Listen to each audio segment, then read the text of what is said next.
about facts and not ad hominem attacks or personal attacks of any sort. So it'll be straight to the issues. But before we get started, I'm going to make a couple of house announcements and introduce some people, and then I will turn it over to the MTSU debate team. First of which, two very, very important things that I ask of the audience. One, cell phones. Please turn them off. Pretty distracting if you have 50 cell phones go off. So please check your cell phones. Second, those of you who are sitting, please be aware that these microphones are live, so please don't push the buttons, because your whole conversation will be heard by the whole room and probably recorded. So you probably don't want that. Please keep that in mind. All right. So I'd like to first of all welcome our guests. Our first guest is our moderator for today's debate, Associate Dean of Liberal Arts, Jan Leone.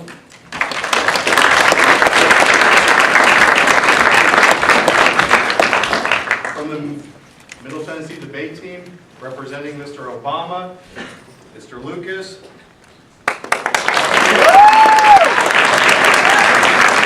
His backup for tonight, and since he was able to make it, he was shifted to Joe Biden.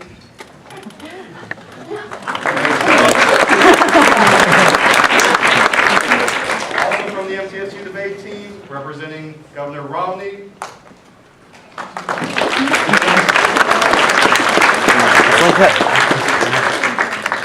The deal was to have a tragic end, which he did not. So, as Vice President, Mr. Ryan, I would also like to acknowledge that after the question and answer session, we will have a panelist of professors speaking about the election. And I'll go ahead and introduce them now, but you'll see them again. First of all, from political science, Dr. Rob McDaniel. Communication studies, Mel Homan. And also from communication studies, Dr. Kayleen Jeeber. Of course, the greatest thanks goes to the MTSU debate team for putting this together. While I'm the coach, I'm really just a figure. This was all put together by the captain, Mary Cho, and the rest of the team who have worked very hard. Before we get started, I want to turn the floor over to the American Democracy Project. They have a few words because this is what they do. And then after that, we'll turn it over and we'll start this debate. Thank you for coming.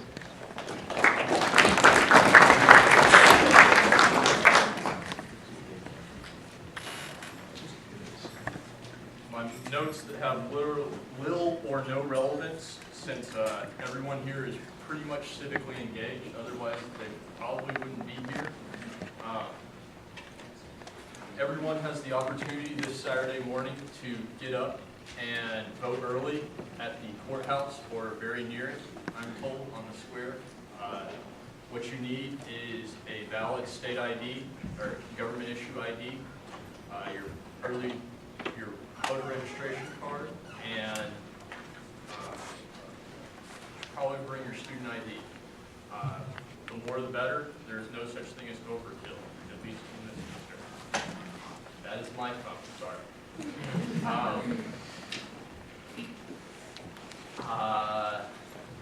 Yeah. So, aside from the people that are here for extra credit opportunities, I expect to see a lot more faces in the American Democracy Project. We promote civic engagement. We help voter registration take place. We push for things like on-campus voting and several other things. Show up to find out. I actually am brand new to it, so yeah. We do not choose to decide party affiliations or make them known in American Democracy Project. We have everyone from conservatives, libertarians, liberals, nihilists, aside from probably optimism being the one, deal or non-ism they believe in, or ism they believe in. Anyways, you know what I'm saying.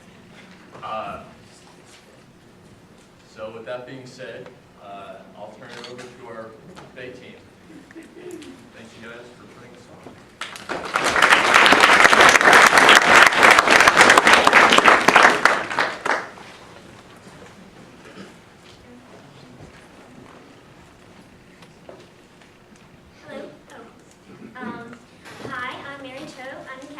I wanted to hand it over to Dr. Daniel Young. Thank you again for moderating. And let's start this debate. Okay?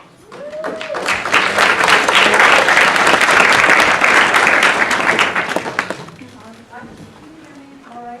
No. No. No, we can't hear.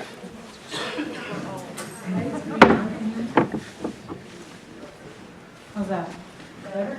Okay. Okay. I was promised that I wouldn't have to break up any verbal fights tonight, so I'm counting on that. We are going to start this debate, and probably with the topic that everyone has said is the most important topic and of this election and of the next few years and of the whole future. And that's the issue of the economy. It may not be all of your choices, but it's a lot of your choices. So we're going to start with the economy. And there wasn't a preference on who started, so I think maybe we will go to the far side, as opposed to the far right. And start with Governor Romney. And I'd like to ask you this question. How would you improve the economy for the middle class?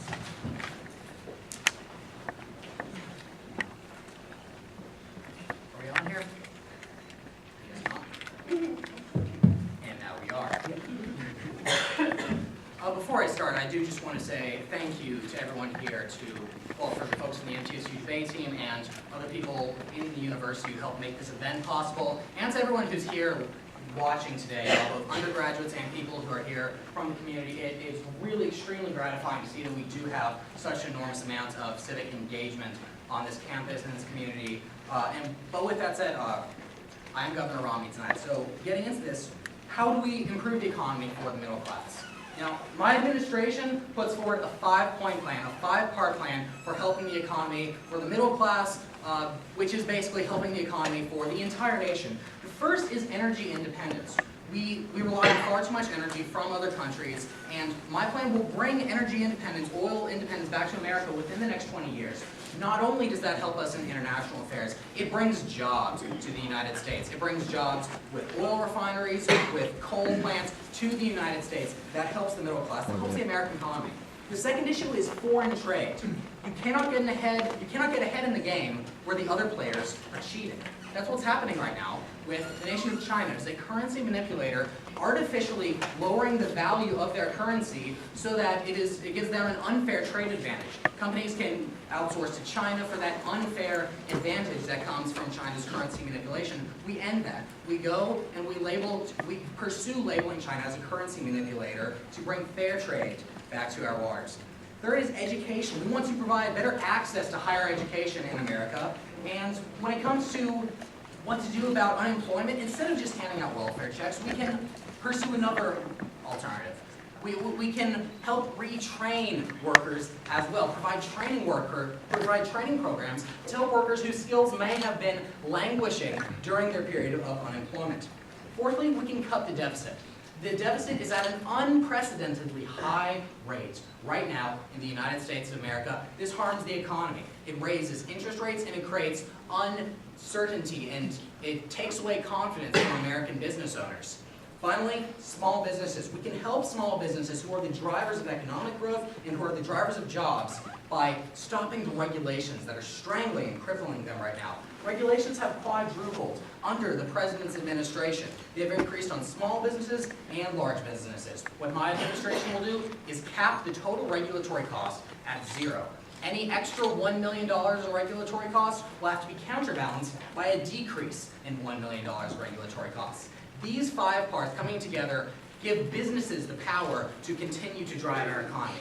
These 5 parts coming together give employers the opportunity to hire more workers. That's what we need, growth and jobs. That is my plan to help the middle class.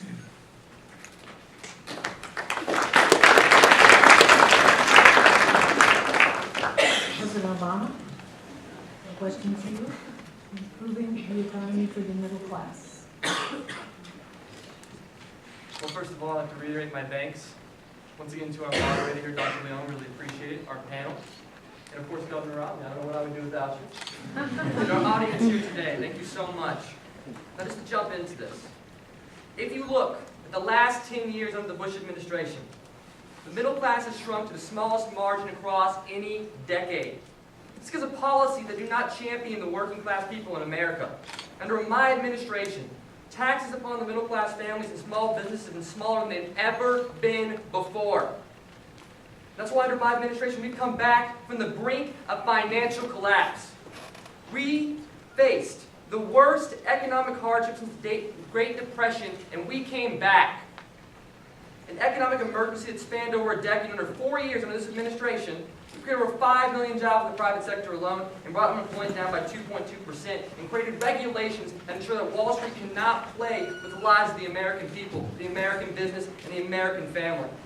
We cleaned up the mess of an irresponsible administration. An administration that Governor Romney wishes to reincarnate. His 5-point plan is supposed to cut energy independence. Well, it doesn't support development of new fuel standards for vehicles. What independence is that? He's for more offshore drilling. What independence is that, I ask you? Look at education. He wants to promote education, but he wishes to cut it. I don't understand the connection there. And of course, the deficit. His 5-point plan as a whole is going to cost $8 trillion as a whole. How is that going to shrink the deficit? By following the same supply-side economics that costs the $10 trillion of deficit in the first place? Failed economic plans under the both Bush administrations.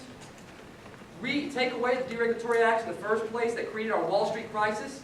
I don't think that's the people we should put our economy back in the hands of. Once again, we cleaned up the mess of an irresponsible administration that Governor Romney wishes to incarnate. We must move forward into the future, not go back in the past, not the past policies that failed before. And that's why in my next 4 years in office, we're going to extend the Bush tax cuts for the middle class, as we've been continuing to do. We're going to increase the taxes of those making $250,000 per year. You know what? Unlike Governor Romney's plan, trickle-down economics, which has failed before, this one works. Under the Clinton administration, we created the first surplus in 30 years. The last surplus we've ever had with the same policies. As a whole, what we're going to do is we're going to make sure the economy is run to the middle class. Everybody pays their fair share and plays by the same rules as the average American does. That's how we're going to improve the economy. Make sure it's driven by the middle class, by the average American. Thank you.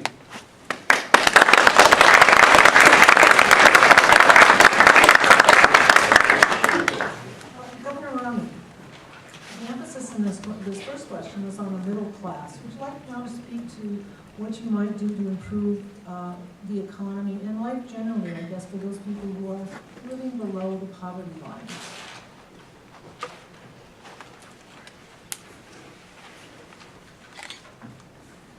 We see, first off, we have to ask ourselves a question. What is the primary goal when we're trying to improve the lives of Americans and the economic status of America? Do we want to zero in on a single group of people? Or do we want to take a more universal scope and try to increase everything as a whole? As they say, a rising tide lifts all boats. My administration's focus is on the latter agenda. However, we do have policies that factually do help those in the lower classes, help those who have been hit hardest by the recent recession. First is unemployment has hurt the poor the most. The unemployment rate of the president's administration has hit one class more than any others, and that is the lower class. By seeking to increase employment, we're going through routes that are aiming at increasing employment rates for those who have been hit hardest, such as in the manufacturing industries. By helping America's competitiveness in the world market, we help manufacturing jobs, and we help bring jobs back to the people who have lost them the most. By increasing access to higher education, well, one of the ways we do this is by reforming the requirements necessary to get government money to help fund your education. We take it away from people who are just using it essentially to get free money so that people who really need the help can get the help. That's what reforming the requirements for Pell Grants and other federal programs. That is how we help the economy. A rising tide lifts all boats. We help the manufacturing jobs, we help the middle class, we help the entire like I said, a universal scope. And secondly, we focus on manufacturing jobs, and we focus on access to higher education. And finally, you have to look at the way that this assistance is delivered. My administration wants to not continue to centralize entitlement programs under the federal government. My administration wants to, for one, consolidate them and then give that power back to the state. So the people of California can say, these are the programs that work for us. The people of Tennessee can say, well, these are the different programs that work for us. We don't need a centralized federal approach as much as we need a localized approach that is tailor-made to the local economies of those regions.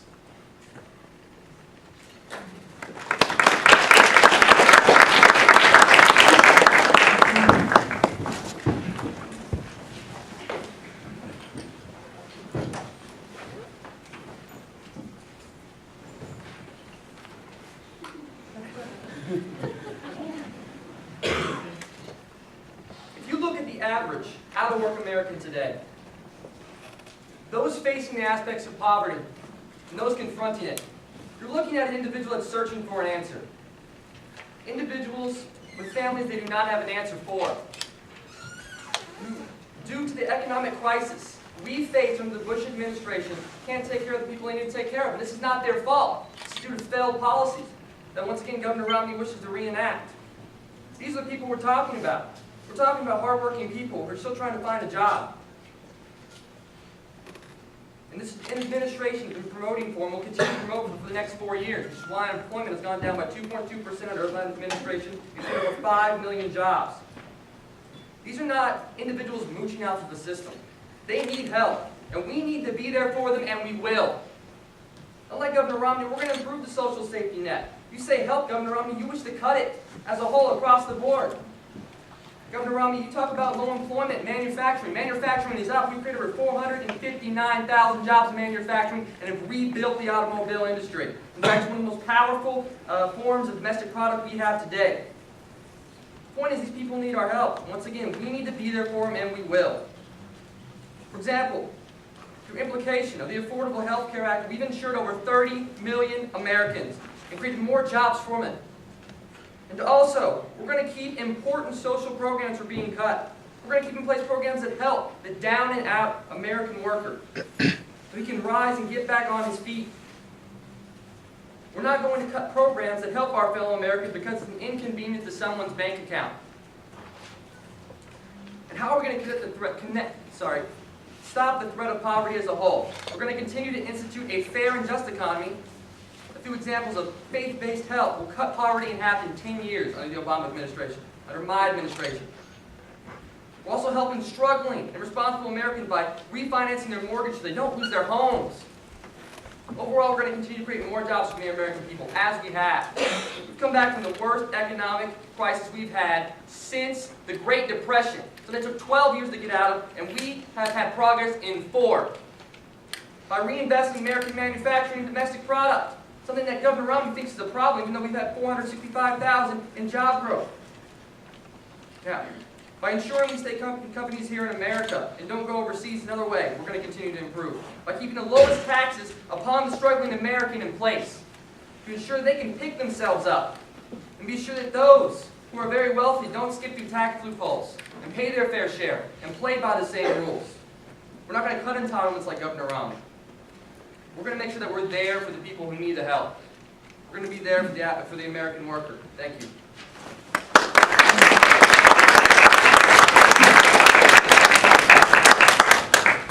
Governor Romney and President Obama, we're going to switch topics here and move on to the important topic of education.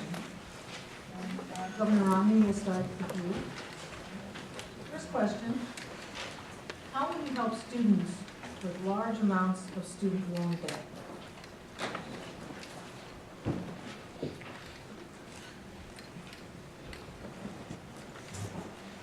Well, one of the first things ties into what I mentioned earlier about Pell Grants. We need to reform the requirement system that governs who does and does not receive these grants, and that will help avoid giving them to people who really can't afford to pay them back, because that's part of what's fueling this bubble. Actually, recently, as of 2 years ago, for the first time in American history, the total debt due to student loans has increased or risen above the total amount of debt due to credit cards. Now those are both very large numbers. Both those numbers are far too large, and we need to put a stop to that. And so one of the ways we can do that is stopping the loans that are going to be too much, the loans that are going to be too inflated before they happen. The federal government has been pushing and increasing this problem by providing student loans that really can't be paid back in the first place. But what's fueling this problem is actually not the loans themselves, but the tuition that's rising to force these loans to have to be taken out. We want to go at universities and subsidize universities who are decreasing their tuition. We want to encourage and put this pressure on universities to stop the enormously rising rate of inflation tuition. The president promised that the rate of inflation for tuition would be halved under his presidency, but in fact what's happened is the rate of inflation for tuition has increased under his presidency. And under a Romney administration, this would not happen.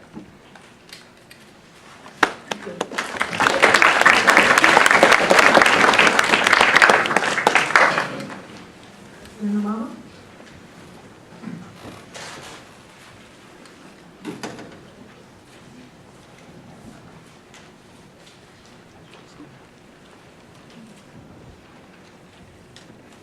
Well, first I'd like to say this is a very important question because this affects everyone in here. Someone at some point in time is going to confront debt as a student from their education. So from our administration, we've successfully fought to prevent federal student loans from doubling for more than 7 million students. We've capped the federal student loan rates at 10% of income. This means that responsible students and their families can make decisions about the future based on career growth rather than the price of tuition. It allows students to have dreams and options, not worry about the fact that the price, the cost at this point in time. It doesn't bankrupt families. Family asking, how can I afford this? How can I ensure that my child gets the education that they deserve, that they need? Under my plan, families can know that as long as students can make their payments on time, they won't owe more than they already afford each month. So when President Romney wants to say that we're not providing a strict plan to make sure people don't pay these funds, that's what we're doing. We're making sure responsible people pay their loans each month. They're not overexposed. They don't have to pay too much. And their kids get the education they deserve. It's a fair plan that works. It ensures everyone has a chance, not just a few select few individuals. Fulfill their dreams and choose the career of their choice. Now, Governor Romney would cut this plan. Just students stop shopping around, just hope for the best. My plan doesn't just provide hope, it provides concrete opportunity. It gives everyone a chance. A principle our country is built upon, opportunity. Now, my plan has increased funding by 95%, helping nearly 10 million students. Students probably in this very room. Provide students and families with an average tax credit of $1,900 in 2011 alone. Part of a college tax credit with $10,000 over 4 years. Now we've invested $2 billion to strengthen community college across the country. We have plans to train an additional 2 million workers for jobs today. And overall, my plan is going to create jobs for today and for tomorrow. Continue to move forward and create a stronger America. Thank you.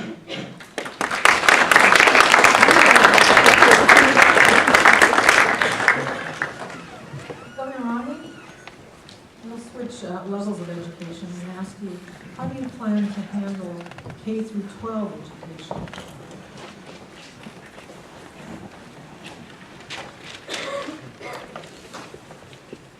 First off, there's a lot to change. Our K-12 education system has run down. It's simply not working. There's a lot that needs to be shaken up from the top down to make it work again. First, charter schools. They've worked amazingly in Chicago, where really the first experiment where this has been tried, increasing levels of performance on the teacher side and the student side. It helps all parties here. We want to let charter schools and magnet schools attract high-performance students so they can come and their talents and their skills can be fully taken advantage of and nurtured. Secondly, we want to model a new program after the DC Opportunity Scholarship Programs. This provides vouchers for students in need who can prove that they have the ability or merit to perform, and provides vouchers for them to go to schools, pursue the educational opportunities on the K through 12 level that they want and will satisfy their needs most effectively. Third, we want to eliminate unnecessary certification procedures. There are certifications that all they do is keep good teachers, people who could really be helping and positively shaping students' lives. They keep them away from those jobs. They keep them away from the students they could be helping. If we can eliminate those certification requirements, we can get students better access to better teachers. And finally, this really needs to be something that is not a one-size-fits-all solution, is not a, like it's being done with the Common Core program, having a one-size-fits-all cookie-cutter solution handed down to everywhere in the country. We need local regions to be deciding this for themselves. We need, in Tennessee, people saying, this is how schooling works in Tennessee. This is what is best for our communities and for the people who go to schools here, rather than saying, well, the same schooling we use here is the same schooling that's going to be used in DC, is the same schooling that's going to be used in California. In order to improve K through 12 education, we need to shake up K through 12 education. We give power to the regions rather than to the federal government, and we allow choice. School choice, charter schools, vouchers for students in need. That's how we shake up the system.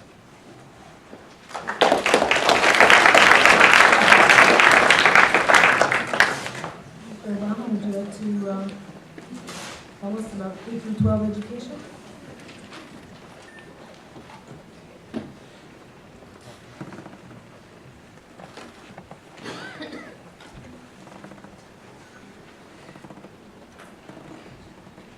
Well, if you look at our education plan, what we've done over the last 4 years for education, my administration understands that knowledge and learning are key building blocks to building a more successful America. 4 years ago, my administration confronted an education that wasn't prospering, that wasn't working, that wasn't providing fair and equal educational opportunities, that were effectively persecuting teachers that weren't helping inner city schools and schools that needed help. And due to that, our nation fell into the top 25 countries in mathematics, science, and even in language and reading. We reformed it. And Governor Romney, I have to disagree with you. Under my education plan, Race to the Top, a bipartisan supported policy because of the very reasons you illustrated, because each state creates their own plan. It ensured that 46 states had improvement in their schools as a whole. My plan kept teachers in the classroom by making sure their jobs were there, protecting the teacher. It created more parent involvement by doubling the funds of parent engagement to $270 million with the American Recovery and Reinvestment Act. It's also enabled schools to keep approximately 300,000 educators on the job in the face of budget cuts, because we know the valuability of our teachers. $10 billion in emergency funds to keep 130,000 educators in the classroom. We reformed No Child Left Behind. We provided help to a floundering education here in America, unlike Governor Romney, who wishes to cut education across all boards. I understand that education is not a top-down, one-fits-all issue. That's why it's not. Under my administration, it goes from state by state as a whole. And we've also proposed a $30 billion investment in modernizing American schools. As a whole, this creates jobs, and this connects it to education, because people have to build those facilities as a whole. That's why we've given states their own ambitious plan for reform. We've gotten rid of the No Child Left Behind mandates. Look what we've done. First of all, look how education has improved in nearly every state. We provided funding needed to make sure every child receives the education they need. What we're doing is they're going to keep doing what we've been doing. Provide students with what they need to succeed, not turn their backs on them and slash cuts and slash spending like Governor Romney wishes to do. No, we value education. Not just for those up top, but for everyone. We're going to keep implementing the same policies that have been proven to work and make America a better America. Thank you.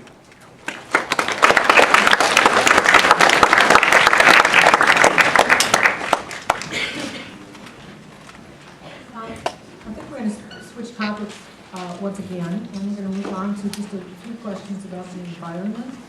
And it might be, I don't know if this is fair or not, but I think we will switch speakers too in order and give Mr. Obama a chance to speak first on this issue. Let me give you the first question then. Do you agree that America's natural resources should be protected? And if you do, how do you intend to do that?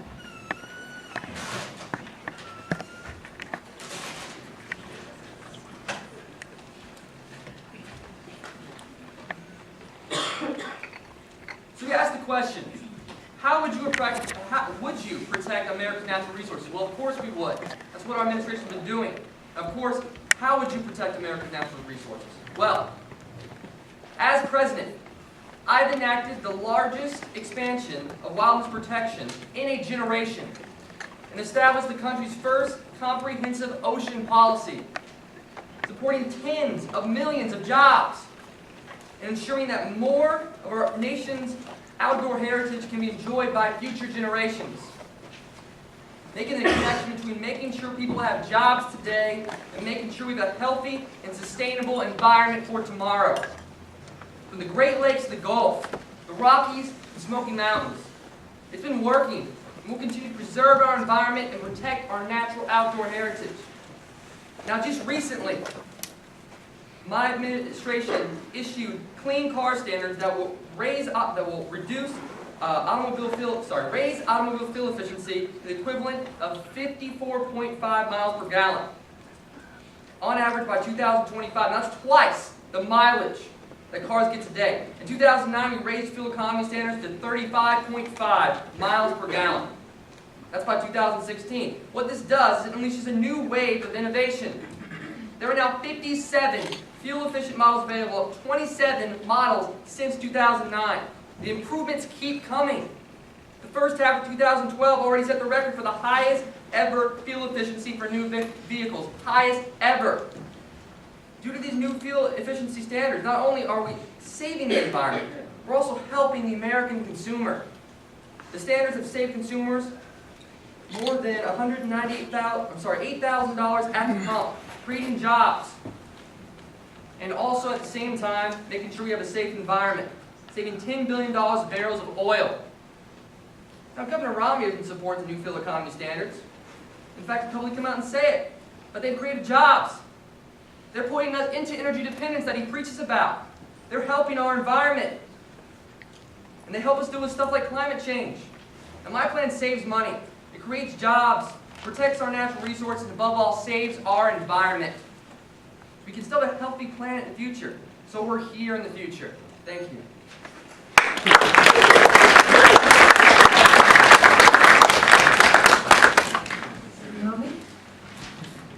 The President believes in protecting our nation's natural resources.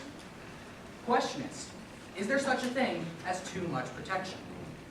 I believe in protecting our nation's natural resources. Simply, I do not believe in destroying them and burning them all. No one here is advocating destroying all the natural resources. What we have to ask ourselves is, what is the proper balance? The President's administration has said, well, the proper balance is to take away licenses for companies who are acquiring coal and oil in America. The President's policy has been to say jobs right now are not as important as protecting large amounts of federal land. So the question is, who suffers? The people who suffer are the people who lose their jobs because of this. The people who have been losing their jobs for the past 4 years in the energy industries because they cannot exploit the resources, the energy resources on federal lands. The people who suffer from this are the people who have been paying more for energy because on federal lands, oil production is down 14%. Coal production is down 9%. Do we need more energy or less energy right now when energy costs are high and when the economy is not at its healthiest point? Who all suffers? The people at the pump. Have gas prices been increasing or decreasing over the past 4 years? Well, part of the reason they've been increasing is because we're not properly and effectively creating oil independence and bringing energy back to America's shores. What else Who else suffers because of this? Well, our foreign affairs suffer because we get our oil from where? From overseas, from unstable regions in the Middle East, instead of having it at home, secure, where a nation can be safe with energy independence, not relying on people who could any day be our enemies. So, does the environment need to be protected? Do natural resources need to be protected? Yes. But to what extent? To the president's extent? No. To the extent that properly balances environmental protection with the economic and energy needs of our nation right now.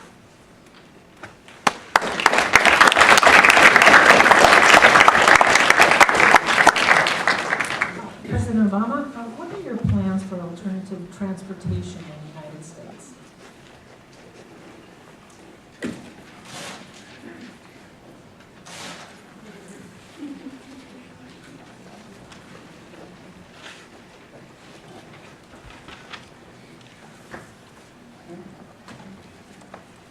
Well, alternative transportation is a very important prospect in our goal to preserve the environment.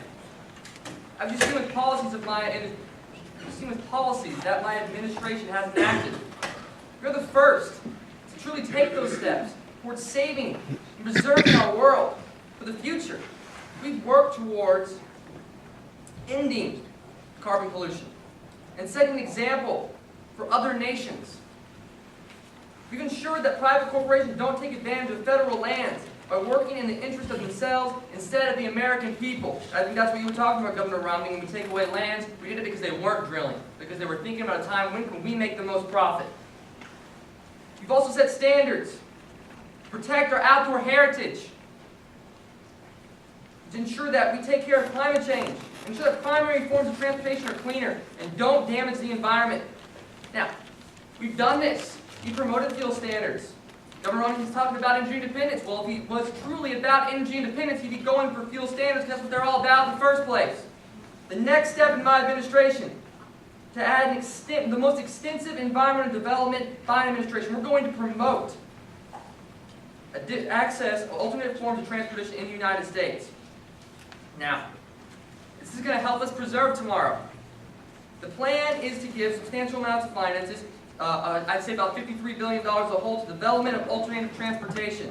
Because once again, we need to preserve our environment, provide other fuels besides burning fossil fuels and destroying potentially our ozone layer. We have to preserve air quality today. We have to promise the creation of even simple things like more sidewalks, bikeways, transits, things like that, to advance the people, to advocate people to think about the environment, and to show them that we need to take care of the ecosystem today, that we need to think about today for tomorrow, for the future.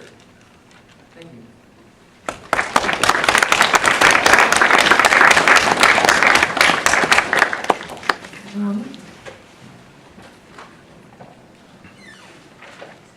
When I hear this question, the first question that comes to my mind is, why didn't Henry Ford need this kind of help?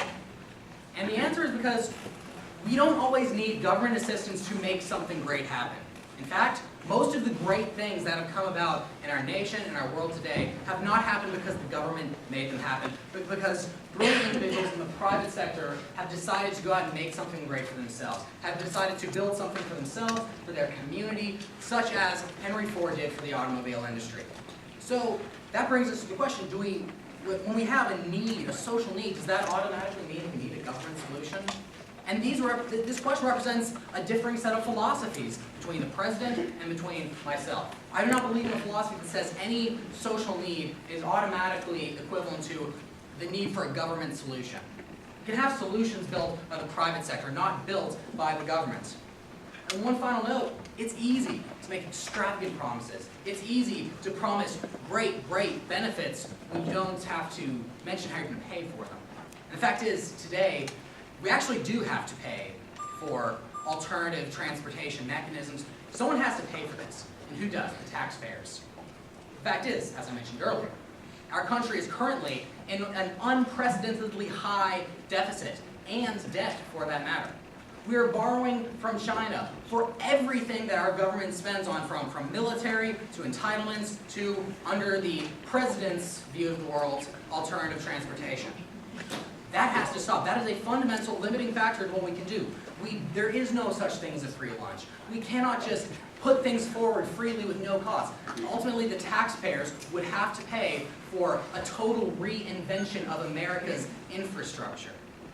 Now, can we afford that right now? In an economy with an unemployment rate and a deficit as this, can we afford that kind of spending? And I don't think we can. Thank you.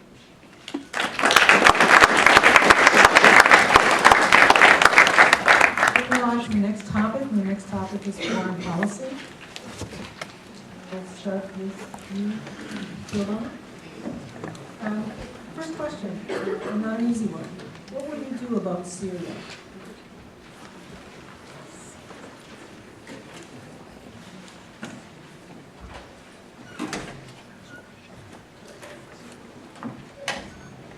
Now, the country of Syria is a country in absolute chaos right now.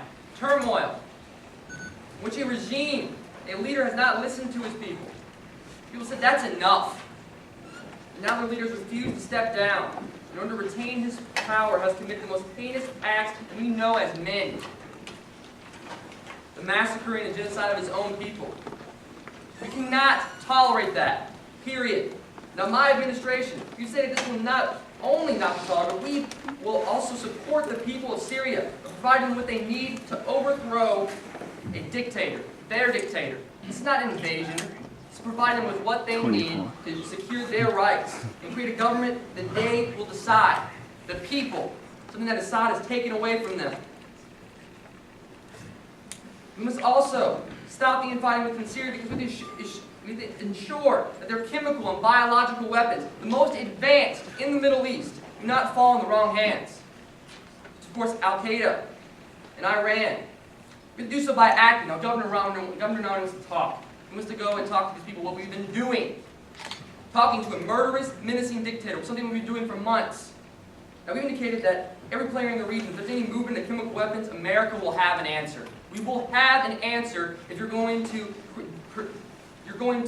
commit the most heinous act you can commit. When you're going to take away individual rights, we're going to have an answer. Overall, the nation's view is simple. If you have violated the basic value of human life and do anything detrimental as such, it will not be tolerated. There will be action. You will follow the same process in which we took out one of the most notorious dictators in history, that being Gaddafi in Libya, and that did not cost any human life whatsoever for the United States. And of course, we're going to institute a foreign policy that did away with Osama bin Laden. The same act and the same success. Once again, there will be no toleration of acts against humanity, only justice. And the United States sets that standard because we are the strongest nation in the world. We are the big brother nation. We set the example as a whole to say, you cannot do this. Thank you.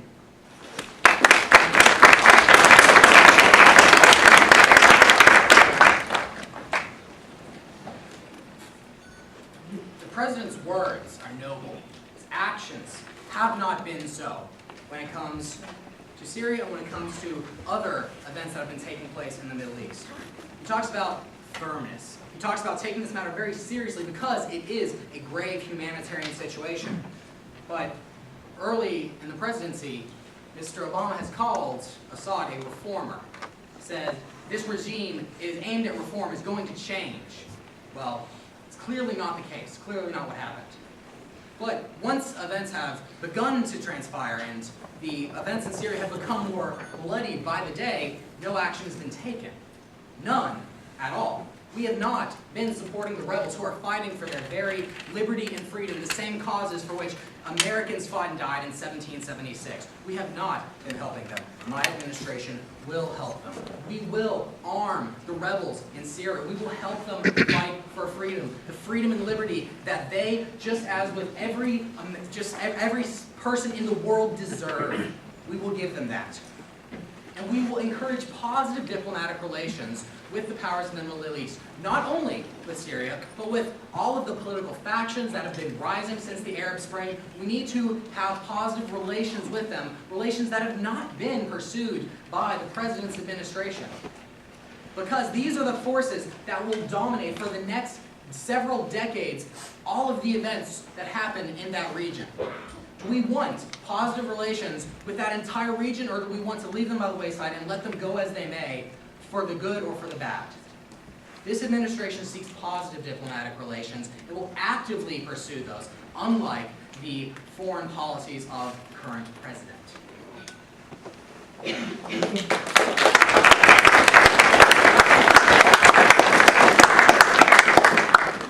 Obama, will your administration get involved in the Euro crisis?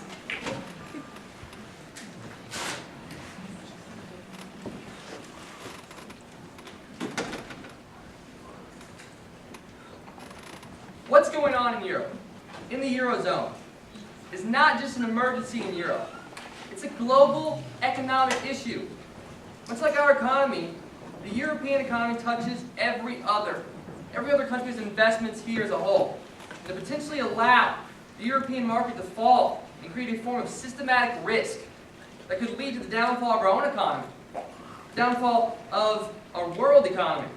The fall of the Eurozone creates something along the lines of the 2008 crisis and the implementation of the trickle-down economics and deregulatory acts that created it.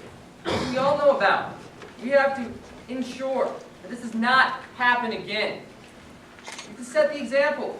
Once again, we are America, and ensure that this doesn't happen, period.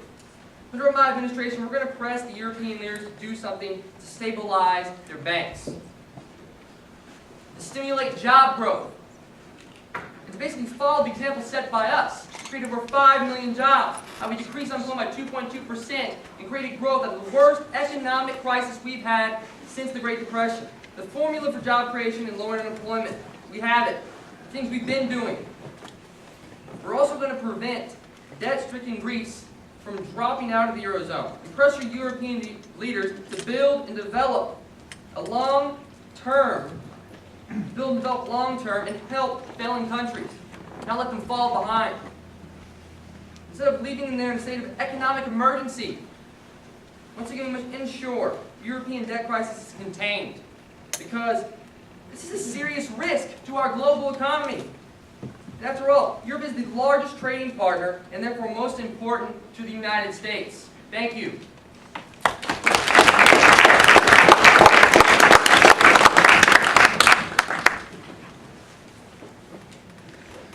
To take action, whether that be in the form of bailouts, debt restructurements, action must be taken. No more indecision can be tolerated.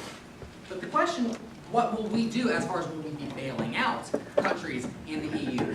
Will we be implicating our banks and our financial systems with the financial systems of Europe? And the answer is no.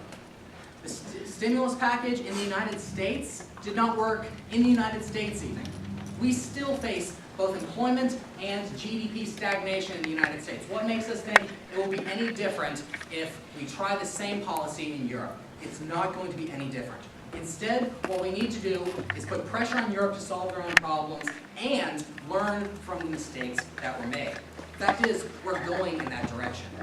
Our deficits are following in the direction of the deficits of Greece.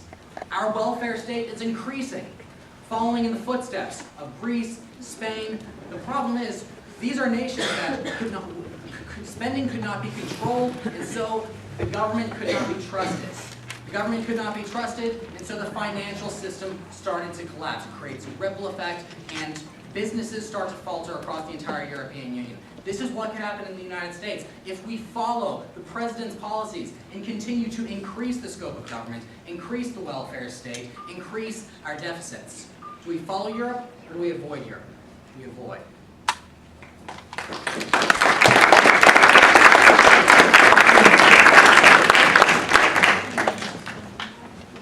We are getting to the point where we don't have a lot of time left, but we have a lot of issues left and a lot of questions left. So I'm going to do a little condensing here. And also, Governor Romney, if you have caught your breath, I'd like you to start the next question, or answer the next question. We're going to move to health care.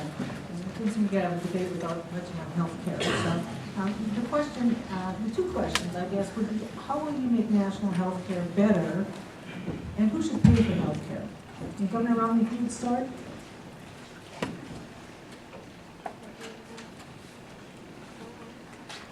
should pay for health care is dependent on the question of who can pay for health care. The fact is, the American federal government cannot. This is a policy that, according to the Office of Budget Management, will cost the United States $716 billion. We've heard what the deficit can do to our economy. In fact, we've seen what it can do to the economy. We've seen it happen in Europe. Do we want to grow this problem by continuing with Obamacare? Do we want to grow this problem by believing that whenever we have a problem, that means the government must be the solution to that problem? No. We need to repeal Obamacare, not only to protect the financial interests of this government, reducing the deficit, but also to improve actual health care for the people of the United States. Repealing Obamacare is not merely a financial measure. It's a measure to improve the quality of health care delivered to the American people. Why? Costs and red tape for the doctors make it impossible to do their job. You don't ask someone to do their job better, to increase the quality of their services, while you're increasing the costs that they have to put up with and increasing the bureaucratic red tape, the regulations that doctors and healthcare providers must go through in order to provide care for their patients. Secondly, we want to increase insurance premiums, health insurance premiums. Well, that's what Obamacare is doing. Because of the taxes that are being used to pay for Obamacare, this is increasing costs on insurance companies, forcing people's insurance premiums to rise along with it. That is not the way you increase health insurance quality. That's not the way you save health care in America. So this administration would say no to Obamacare, repeal Obamacare, helping both because we cannot afford it, because our deficit is already strained to the limit, and because it's in the interest of the actual American healthcare recipient.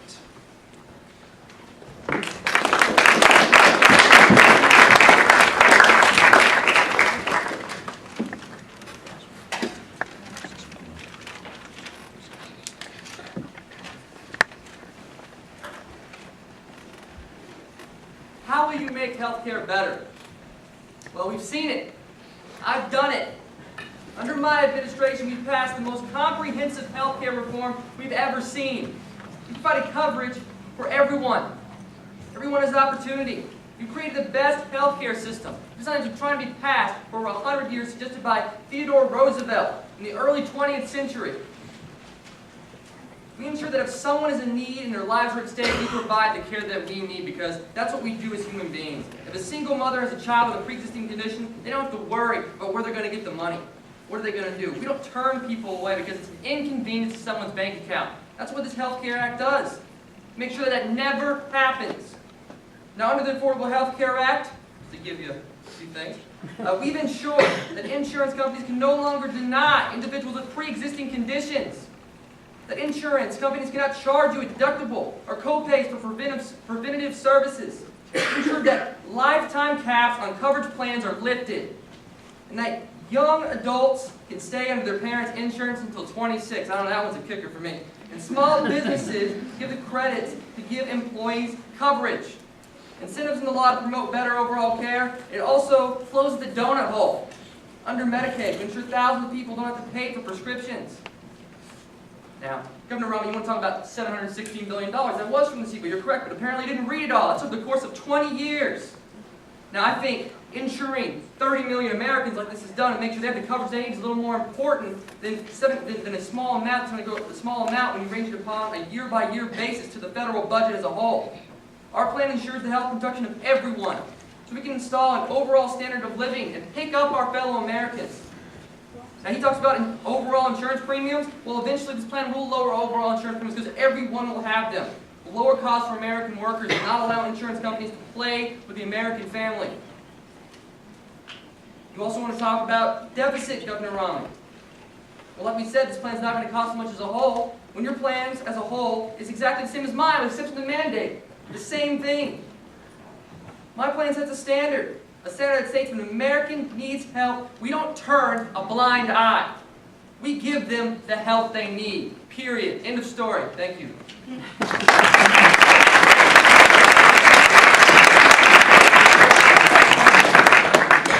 One last question. Governor Romney? ensure and to possibly increase women's rights?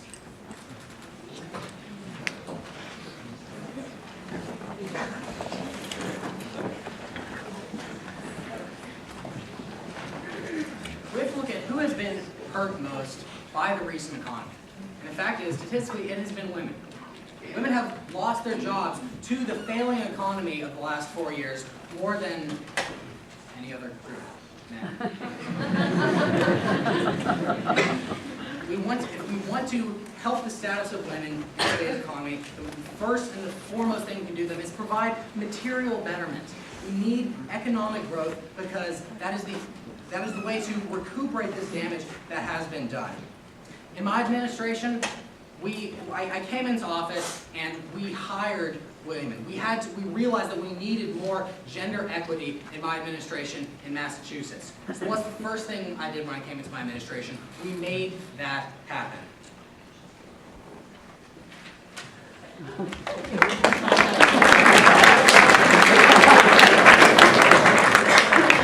President Obama?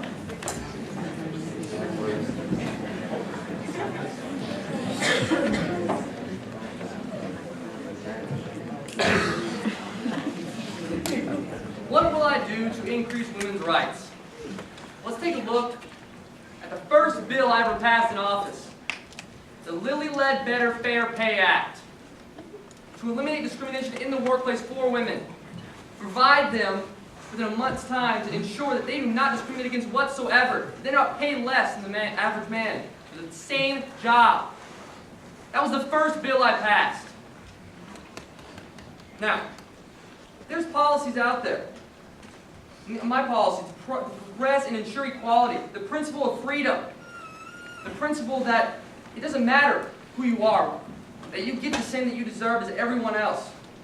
Now, you have a choice here. You can turn back the clock, go back 50 years for women, immigrants, under Governor Romney's plan, or you can stay and progress forward in the future like we are today. Now, look at the Supreme Court justices.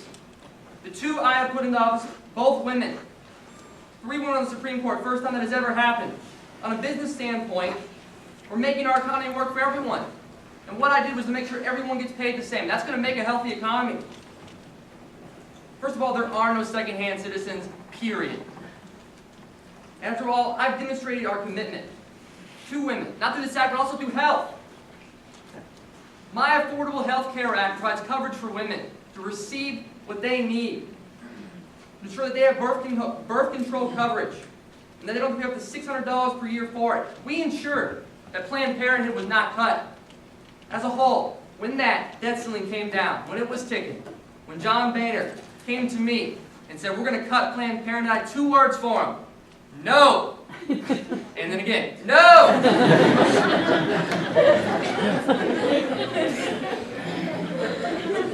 We've shown the economic growth. Now we're coming back from the worst recession we've ever had. It has grown. 31 months of job growth. It's there. It's happening. Would you rather go back to the same policies that failed us before that accumulated $10 trillion of our deficit? He's preaching about deficit. You might know a lot. Same policies that was responsible for $10 trillion worth. What we're going to do is we're going to make sure, what I've done, we're going to ensure that women are paid the same. It's going to build our economy as a whole. Because there's no discrimination. Oh my God, pretty good.